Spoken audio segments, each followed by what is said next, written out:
Thanks, Shantae.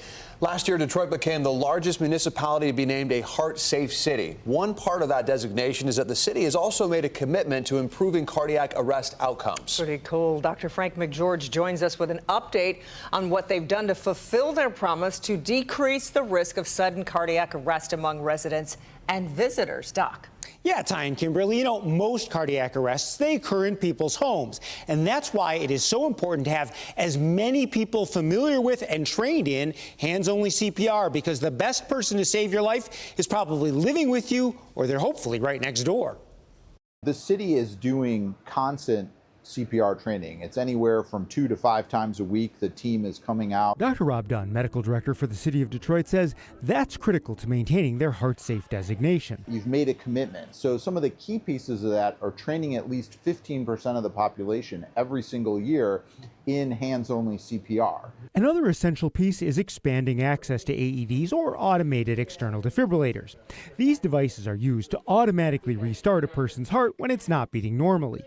Detroit continues to put more AEDs in public places, including some transit centers and city buses.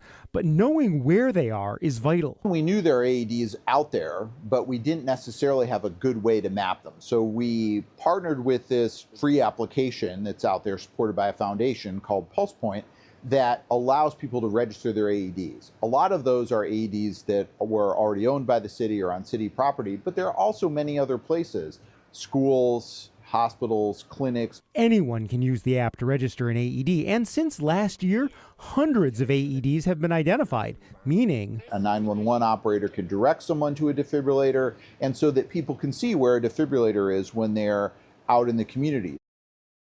Now, Dr. Dunne mentioned part of the Heart Safe City commitment is training at least 15% of the population in hands-only CPR every year. And Local 4 is partnering with the city and the Detroit Fire Department to help achieve that goal. I hope lots of you will join us for this month's Go Forward event called CPR Lifesavers. You can learn hands-only CPR at the Coleman A. Young Recreation Center on Detroit's East Side next Wednesday, May 21st from 10 a.m. to 6 p.m. Everyone is welcome to attend, no matter where you live. But because of limited space, we do ask that people pre-register if you can.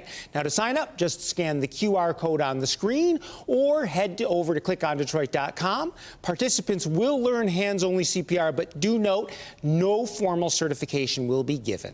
This event was huge last year. Absolutely, and we hope it's going to be just as big this year. Line out the door, but it's so important people do the online registration because there was a lot of people that came to that last one. Yeah, please. Right. Thanks, Dr. McGeorge.